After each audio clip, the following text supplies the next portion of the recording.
Guys, now we have got a special guest on episode 2. I told you we would be bringing interviews in. Now, we do have some big guests. We've only got Ben today, but...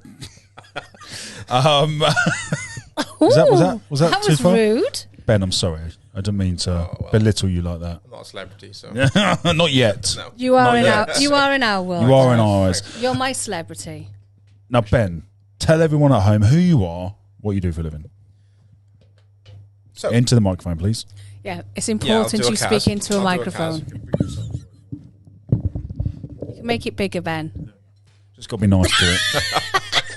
Just stroke it a little bit first. All right, let's start. Don't bring the tone down. So I'm Ben, as Dan said. I do work with Dan occasionally when it comes to helping him with his edits and the channel. I've known Dan for some time through some previous endeavours that we've been a few years now. It's been a few years. Year or so too. Yeah. So by trade, I'm an NLP practitioner. So for those who don't know what NLP is, it stands for Neuro-Linguistic Programming, and it's essentially, some people refer to it as a form of therapy. Other people use it purely for bettering themselves and changing their mindset to be a better person, and that's what I teach people to do. Don't I, Kaz? Well, you did, because I had a humongous fear from the age of 5 of crossing bridges. Sorry, I didn't mean to laugh. You both laugh. Guys, and whenever we drive to Wales, right, there's been a couple of occasions we've been in the car at the same time going over the Severn Bridge that connects England and Wales. I used to hate and it. It's a big bridge. There's no denying it. It's a big bridge. It is. It's high up as well, and particularly if it's a windy day, the car does rock. Move. So it is a bit scary, if you're a child. So So we're driving across this, and I'm in the middle lane, and I'm doing the speed limit, which is 70 across the bridge, just the normal motorway. There's no reason to slow down. And I'm in the middle, and you basically start having a panic attack. I curl up in a ball, and this is what I used to do. So curl up in a ball and just start panicking and freaking. Crying. Well, not quite crying, but if you weren't in the car, I probably would. What's it called when water falls out of your eyes? Is that crying? It is crying. I think it is crying. Yeah. I think you can say it was sobbing. How did you get the fear? Well, we worked it out, didn't I? When I was younger, I'd gone over a bridge, which there's 2 adjoining bridges to get from Wales to England, and the original one, there's one in Gloucester. 2. Oh, the one further up. Yeah. The old Severn Bridge. The old Severn Bridge. The 6th bridge. And it oh fuck, wrong one. Story of my life. Oh, that's what she said. And as we were going across, we were in a double-decker bus, and I was like, first school trip out, and the wind picked up, and it started swinging the bridge. Can't read the night before.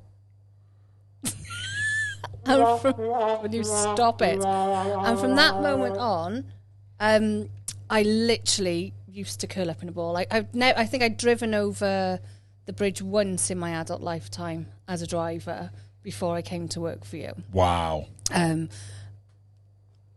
the whole time when we were going to work together, my thought process was, I can't do this because I'm going to have to drive that bridge.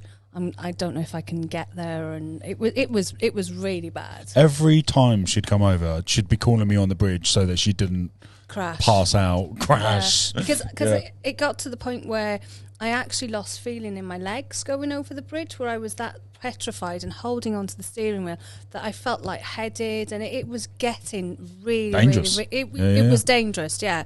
And then Ben came along and knight in shining armour. So Ben, tell everyone at home kind of what you went through with Kaz to get her through this, and then how do we fix it? So there's a it's not necessarily the same thing, but it's sort of a join to NLP. There's something called timeline therapy. Sorry. Yeah, come on, Ben, into the mic. All right.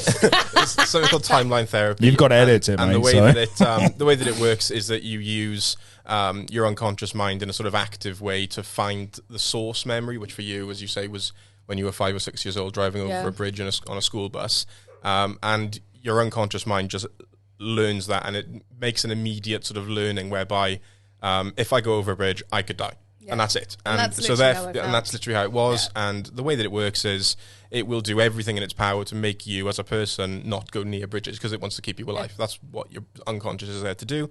And you have to use particular techniques whereby you're consciously accepting that it's no longer a threat to you, if you will. Exactly. And it doesn't take very long, does it? It doesn't. And what I tend to do now, well, I don't have to do it so much now, but after we had our sort of sessions, I talk myself through what I needed to do before I got to the bridge. Okay. And then when I got halfway through, I congratulate myself and let myself look at the water.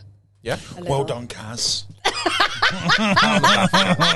Mate, no one else was doing it. I had to do it. And then it became second nature. I go over the bridge now and I happily look around and I'm not scared. And it's you. I've used the tools, you know. So the point being here is we have a lifetime phobia, which is, I don't want to insult you by asking how 44. old you are. Okay. From, call it 40 years. 44. To now, and then within how long was I with you for? 2 hours, 3 hours? It was 2 to 3 hours. And it went as quickly as that. And the more you prove it to yourself and your unconscious mind accepts that you're not scared of it, the easier it becomes. It was just accepting the fact that nothing is going to happen to me. I'm not going to die. How more dangerous? How more dangerous is it to drive over a bridge than it is to drive on a normal road? Quite a lot dangerous, actually. Think about it. You could fall off the edge. You could be blown across. You could. Sorry, Ben. I'm undoing all your hard work. You're not. Do you know what? You're not because it was for me. It was a weekly fear. It was a weekly dread. Yeah, I can imagine. It was. I would literally not sleep if I was coming to work on the Sunday, on the Saturday night, because I knew I had to cross that bridge. So that's bad, man. I know. So it saved me. It really, really has. And if anyone out there is thinking of doing it, please do, because it's a lifetime. I've been aware of NLP for a couple of decades now, actually. It's an incredible tool. Obviously, you're an NLP practitioner now, and you've had several clients and had amazing breakthroughs. What do you think is so special about NLP and why it works? So, first of all, it's not as commonly used as CBT and things that the NHS would suggest you do. That's cognitive behavioural therapy, which is very famous therapy. Which I'm not saying one is better than the other. They're just different schools of thought. What I find with NLP is because it deals directly with the unconscious mind, which is what drives your body, you can create immediate and lasting change just by convincing your unconscious mind that something is different to what it believes to be. And that's the programming part of NLP, correct, isn't it? You're literally reprogramming it. Reprogramming the fears, so to speak, so that when that fear enters, you go to a different road as opposed to the default road. So whether it's fear, whether it's any kind of negative behavior, you're just taking, rather than your usual response, it just goes and does something else. And that's because you've actively chosen what response you wanted to have, and then you've trained your mind quite quickly to respond like that instead. So it's fascinating. Yeah. You love it, don't you? I'm obsessed with it. So I use it every day in my own life just to make my own life better. And then if people want the help, then I'm here to help. And I appreciate you, mate. You are awesome. Thank you. That's all right. So, guys, if you're interested to find out more about NLP, please do check out Ben. His email will be in the description of this clip, so you can get in touch and you can work his magic. Yeah, absolutely. Love that. It's all right now. Yeah. Oh, do we need to